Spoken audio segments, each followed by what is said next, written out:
अस्सलाम वालेकुम दोस्तों, आपको एक मरतबा फिर वेलकम करते हैं दास्तान बोलम अल-यमन के दूसरे पार्ट में। दूसरे पार्ट में हमें सुबह का मंज़र दिखाया जाता है जहाँ पर बतूका गार के बाहर तलवार चलाने की मुसलसल कोशिश कर रहा होता है। इतने में आइगिज़ वहाँ पर आ जाती है और कहती है कि बतूका तकीन, चलो देखते हैं कि कल का तुमने क्या सीखा। तुम कल की मुसलसल तलवार चलाए जा रहे हो। उसके बाद बतूका कहता है कि तुम अभी तक मुकम्मल ठीक नहीं हुई। अगर तुमने मेरे साथ मुकाबला किया तो तुम और भी बीमार हो सकती हो। आइगिज़ कहती है ये बाद में देखेंगे। उसके बाद वो दोनों लड़ना शुरू कर देते हैं। थोड़ी देर लड़ने के बाद बतूका आइगिज़ को गले लगा लेता है। आइगिज़ बतूका से कहती है अगर वो दोनों कैद में हैं तो क्या ताइसू उन पर तशद्दुद करेगा? बतूका कोई भी जवाब नहीं देता। दोस्तों उसके बाद हमें चीनियों के लगाए हुए खेमे नजर आते हैं जहाँ पर ताइसू ने सिरमा के गले में रस्सी डालकर फंदा लगाया होता और रस्सी अमन को पकड़ाई हुई होती है। दोस्तों यहाँ पर हम देख सकते हैं कि तूतकीन भी वहाँ पर जंजीरों के साथ बांधी होती है। उसके बाद ताइसू खेमे में दाखिल होता है। ताइसू अमन को कहता है कि तुमने कल किस लड़की की जान बचाई हुई है, क्या तुम अभी तक थके नहीं? उसके बाद ताइसू अमन से पूछता है कि आइगिज़ को किसने बताया कि वो कब्र वाले मखलूक जाली हैं। सिरमा जवाब देती है हम नहीं जानते बेवकूफ़ चीनी। उसके बाद ताइसू अपने नौकरों को हुक्म देता है और उसके नौकर 2 पत्थर उठाकर पलड़े पर रख देते हैं जिससे पलड़ा और भी भारी हो जाता है, मगर दूसरी तरफ मुसलसल अमन ने रस्सी को खींचा हुआ होता है। फिर ताइसू पूछता है कि बतूका महल से कैसे निकला? वो तो पागल है। क्या महल में कोई खुफिया रास्ता मौजूद है? यकीनन आइगिज़ को उस रास्ते का पता होगा क्योंकि वो बतूका को वहाँ से निकाल कर लेकर गई और वापस भी उसी रास्ते से उसने बतूका को महल में छोड़ दिया।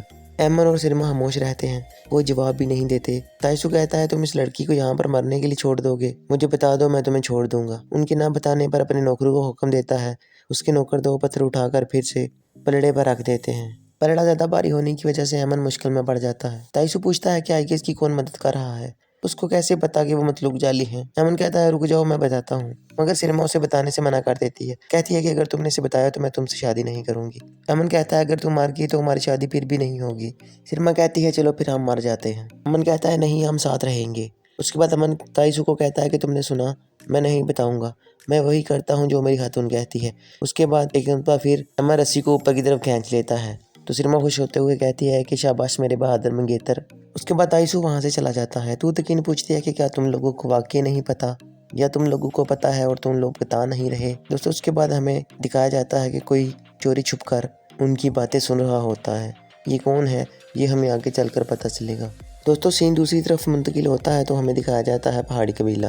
पहरेदार बताता है कि हुजनूर साहब आ रहे हैं। हुजनूर साहब घोड़े से उतरकर सीधे चुल्पान खान के खेमे में दाखिल हो जाते हैं जहाँ पर बालामीर और चुल्पान खान बातें कर रहे होते हैं। हुजनूर बताता है कि मुझे अल्पागू खान ने जिरगे में बुलाया है। चुल्पान खान कहती है कि मुझे भी उसने ख्वाब भेजा था, मैं भी वहाँ की तैयारी कर रही हूँ। हुजनूर कहता है कि पर वो हमें क्यों बुला रहा है? बालामीर कहता है कि वो बैगू का इंतखाब करने वाला है। उसके बाद चुल्पान खातून कहती है कि क्या तुम लोगों को लगता है कि वो काया को बैगू मुंतखब करेगा? मगर हुजनूर साहब कहते हैं कि मैं उसकी मुखालफत करूँगा, वो लड़का रूसी है और अभी कमज़ोर है। दोस्तों इनकी बातें आपस में चल रही होती हैं जहाँ पर साल्तुक भी पहाड़ी कबीले पहुँच जाता है। चुल्पान खान की नौकर चुल्पान खान को बताती है कि बाहर साल्तुक आया है। चुल्पान खान साल्तुक को मिलने के लिए बाहर चली आती है और पूछती है कि तुम यहाँ पर क्यों आए हो? चुल्पान खातून साल्तुक को कहती है अगर अल्पागू खान को हमारे रिश्ते के बारे में पता चल गया तो वो तुम्हें मार डालेगा। साल्तुक कहता है क्या ऐसा है खातून, क्या तुम मेरे लिए परेशान हो रही थी? साल्तुक पूछता है कि ये हुजनूर यहाँ पर क्या कर रहा है? क्या तुम अपने इत्तेहादियों को इकट्ठा कर रही हो? क्या तुम लड़ाई करना चाहती हो? मगर चुल्पान खान कहती है कि तुम यहाँ पर क्यों आए हो? साल्तुक कहता है कि मैं तुम्हें नहीं मिलने आया, मैं कुन्नता से मिलने आया हूँ और कुन्नता की तरफ चल पड़ता है। साल्तुक के खेमे में पहुंचते ही कुन्नता पूछता है कि क्या तुम लोगों ने बतूका को बचा लिया है? साल्तुक बताता है कि हमने बतूका को बचा लिया है पर उन्होंने सिरमा और अमन को कैद कर लिया है। आइगिज़ ने मुझे यहाँ पर भेजा है ताकि मैं सिरमा के कपड़े ले आऊँ, बूढ़ते को भी साथ ले आना, हमें ढूंढने में आसानी होगी।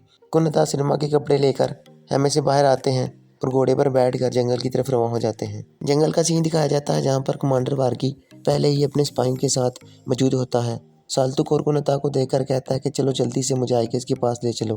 कमांडर वारगी आइगिज़ और साल्तुक को कत्ल करने के इरादे से आया हुआ है और वो भी उनका पीछा करते करते जंगल की तरफ चला जाता है।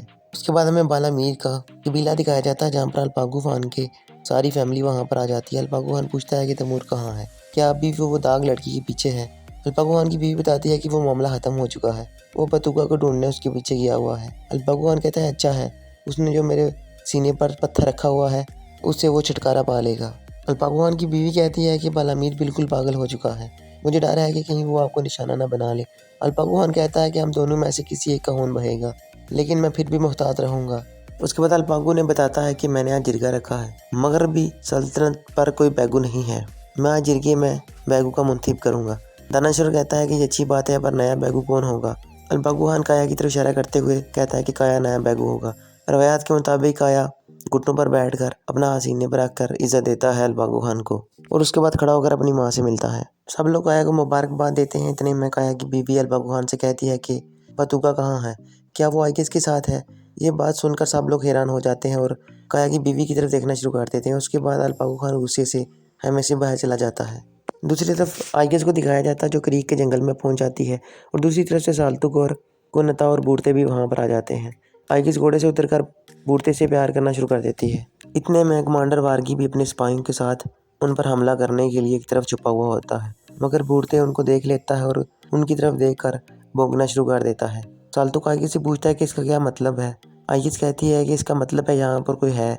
उसके बाद कमांडर वारगी अपने सिपाहियों को तीर खींचने का हुक्म देता है। दोस्तों, यहाँ पर हमारे सेकंड पार्ट का एहतमाम होता है। अगर आपको हमारी एक्सप्लेनेशन अच्छी लगे तो हमारे चैनल को सब्सक्राइब करना ना भूलिएगा। मिलते हैं नेक्स्ट पार्ट में, तब तक के लिए अल्लाह हाफिज़।